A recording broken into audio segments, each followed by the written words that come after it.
1. Okay, welcome in everybody. Did you notice something different at the start of this video? Wasn't that wonderful and fabulous? I think it was. Always trying new things here on the Mr. Archer channel. What are we here to talk about? We are here to talk about Everton going top of the league apparently on Friday when we beat Aston Villa at Villa Park.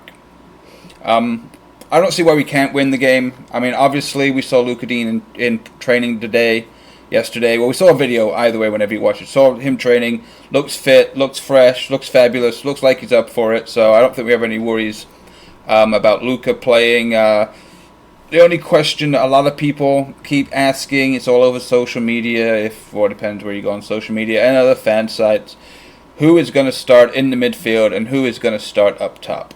Now let's just get this straight, right? Moise Kean will not be starting against Aston Villa on Friday. There's no reason that he should. Yes, Dominic Calvert-Lewin hasn't scored a goal this season. We're only 2 games in. Okay, so we know what Dominic Calvert-Lewin's strengths are. We know what his weaknesses are, or what he's lacking, shall we say, to put it more diplomatically.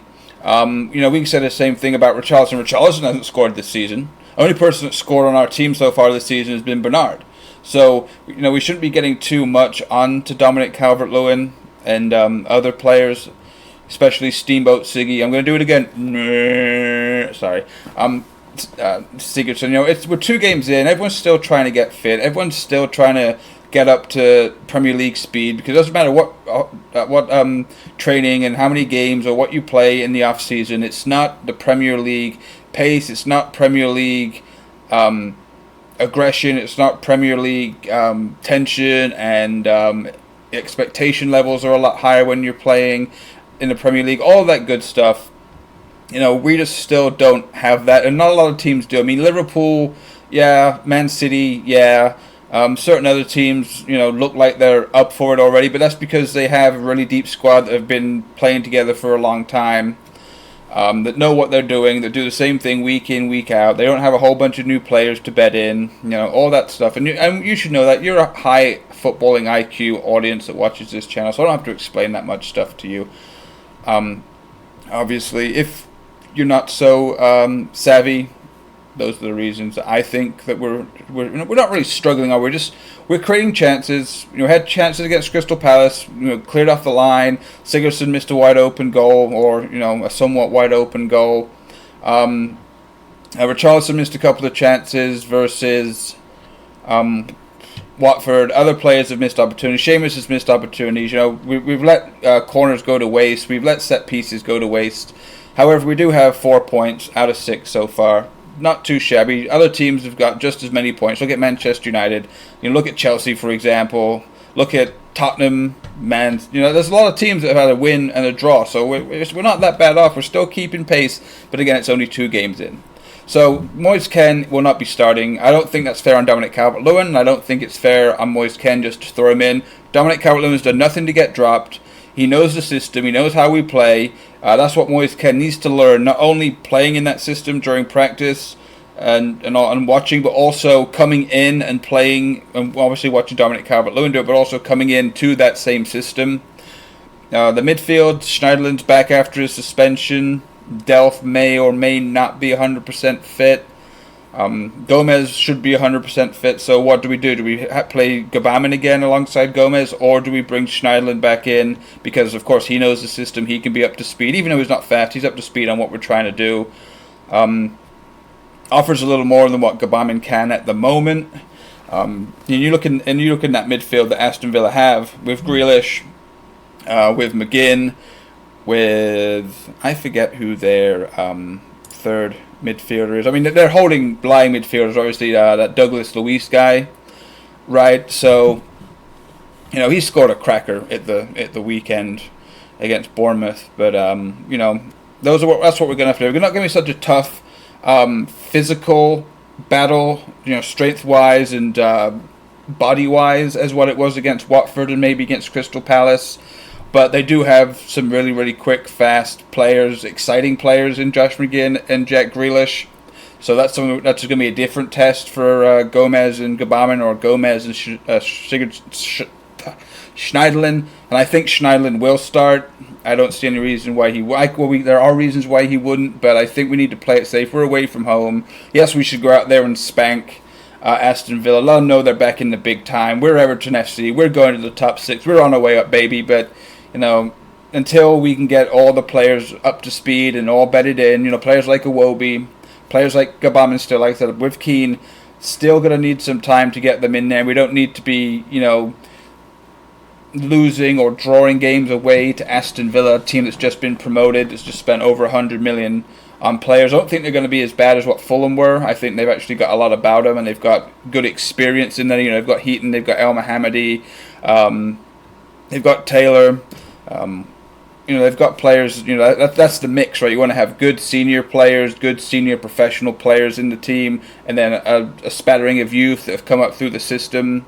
They've played for a while, and then you kind of sprinkle in the new signings. That's not what Fulham did. Fulham just went full bore. We'll have you, bam, go out there and play, and then you get relegated. Who would lose to a team that's already been relegated like Fulham? Who would go there at the end of the season when they've got nothing to play for except professional pride, and then go get beaten up 2-0? One of the worst performances of this. Oh, wait, that was us. But that's obviously not going to happen. We're a bigger, better, braver, stronger, more savvy team than what we were last season. So, nothing else is really going to change. It's going to be the same back four. It's going to be Mina and Keane. They're going to have to deal with Wesley. Wesley's not, he's a different type of player to, I guess, what we've come up against recently, in Benteke, in Dini. He does have a little more mobility about him, but at the end of the day, I don't think he'll have he won't cause any problems to Keane and Mina. Like I said, if Dean plays and Seamus plays, I think we can get down there outside. They've got, old hats like El Mohammadi, who's, been around, different teams playing the championship. Where they do have Tyrone Mings at the back, former Bournemouth player, obviously. I rate him quite a bit. He does look like a stellar player, even if he does play for Aston Villa. But, and they've got Taylor at the back. Decent player, professional, been around, knows how to do it. So, I don't think again, it's just kind of like the Watford game and just like the Palace game. I think I wouldn't take anyone in their back four, in our back four. Same kind of goes for the midfield. I maybe I could be tempted to take Grealish or McGinn and give them Sigurdsson. That might be the only player that I would take out. Is their number 10 or their offensive center mids? I would probably take them over Sigurdsson. We can't lose Sigurdsson's goals, obviously, but I think that a player like Jack Grealish, especially with the way he plays, great ball control, great vision, can pull off the spectacular occasions, just like the goal if he can. I'm not saying I'd replace him. If there was anybody that I could take from the Aston Villa team, it would probably be one of those two and just slip him into our number 10.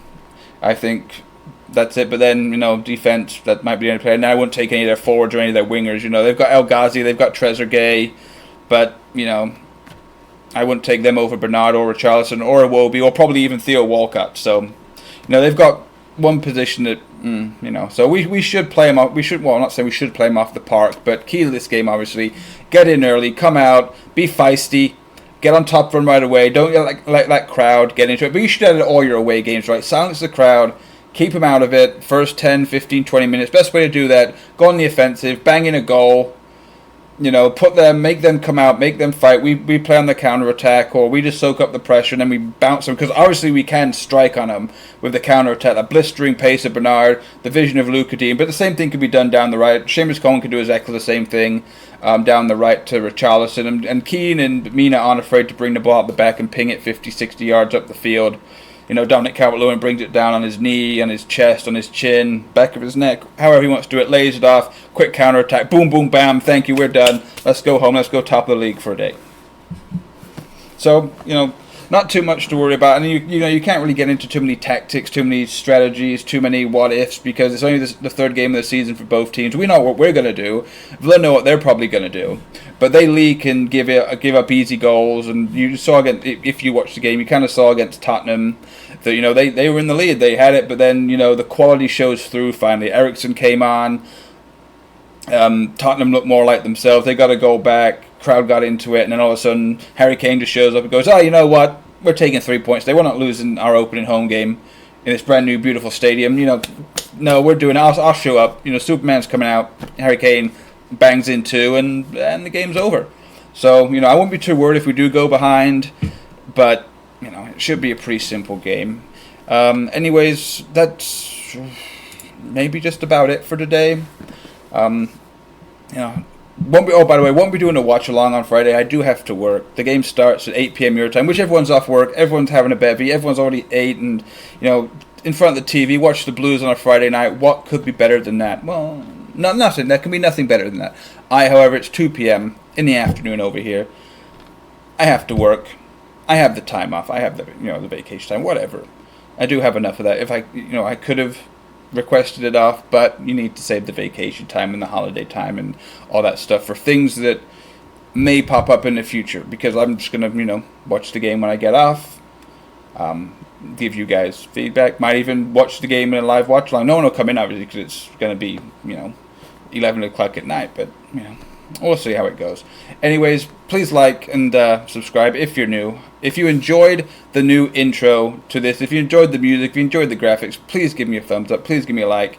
I guess I'm going to address this too. I wasn't really in the last video, really getting on people and saying that I stopped doing the Archie the Wolf thing because people were saying it was bad or it wasn't for everybody, yada yada yada. The whole thing behind that is, if we do something horrible, if you watch the clip in the video yesterday, when we played away to Watford last season, when we got 11 points out of a possible 36 or whatever it was last season, we won 1 out of 11 games. We were going through that horrible stretch. There are times, the Fulham game for example, the losing to Newcastle 3-2 after being 2-0 up, that's when that comes out. So I have it sitting here. I have it sitting here waiting. Mask's right here. It's right here, everybody. Look, it's right here. Even still got the gloves.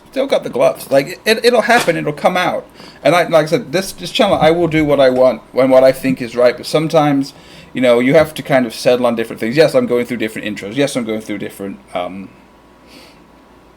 music. Yes, I'm trying to do a whole bunch of different things, small tweaks here and there, but who am I really talking to? 15, 20 people, constant viewers. That's about it. But I take all things in the spirit that they're given, and most things, if they're suggestions, if they're comments, if they're recommendations, I take them, think about them, try and apply them, and I could just apply them for a video or for a week, and then if it doesn't work, if it doesn't feel right to me, then I'll just go back to doing something else. But tell everybody before, I'm not trying to make a living out of this. I'm not trying to become the next the PewDiePie of Evertonians, or to be the Jake Paul of whatever. Like, that's, I got a regular job, I just do things, but this is just a release for me.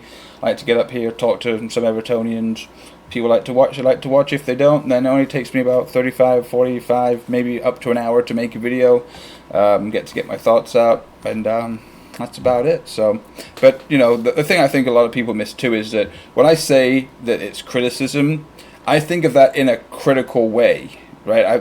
Critical thinking in that way, and I don't mean to demean anybody. Like, nobody take this the wrong way, but I've always seen criticism as something that people don't like, and then it's if the people care, they just say, you know what, that's your opinion, you can have it, fine, I'm not listening, go about your day, thank you, bye. But if I feel that somebody's being critical, I feel that they're looking at it objectively, making their voice heard and their voice known. So, because maybe I haven't heard that before, maybe I haven't taken that opinion into consideration or thought about it like that, and be like, oh, I can see where that's coming from. I wouldn't have noticed that about somebody giving me feedback. That's what I consider criticism. I don't feel it, as people, talking down to me or talking bad about me or saying something's crap. I just look at it and say, hey, that's critical, but it's not in a negative light, So, anyways, that's rambling finish to this. Yes, we have an auspicious number up here. We've got 666 subscribers. I'm assuming that wasn't one of you fine Evertonians that stopped subscribing. It's probably one of the 400 people that actually started subscribing to this channel 5 or 6, 7 years ago when I first put out one wrestling video and then left my YouTube channel down for like 5 years, and I came back and saw that it was that number. So I'm hoping, as usual, that we're getting rid of all the wrestling people that are getting their inbox inundated with the Mr. Archer stuff, and have no idea what Everton is, don't like football whatsoever, have no compunction to watch this or even get involved in it. So there's, oh, this guy's just spamming me, cancel that subscription. Or if it is an Evertonian, sorry you didn't like it. Like I said before, the Mr. Marmite. Some people do, some people don't. But anyways, probably I'll be back again for my reaction to the Aston Villa game, which we're obviously going to win, and we'll talk about the game, the players, the performance, tactics, and all that stuff. And I'll see you then. So everybody enjoy. Come on, you Blues. Up the Toffees. And that's it. Bye.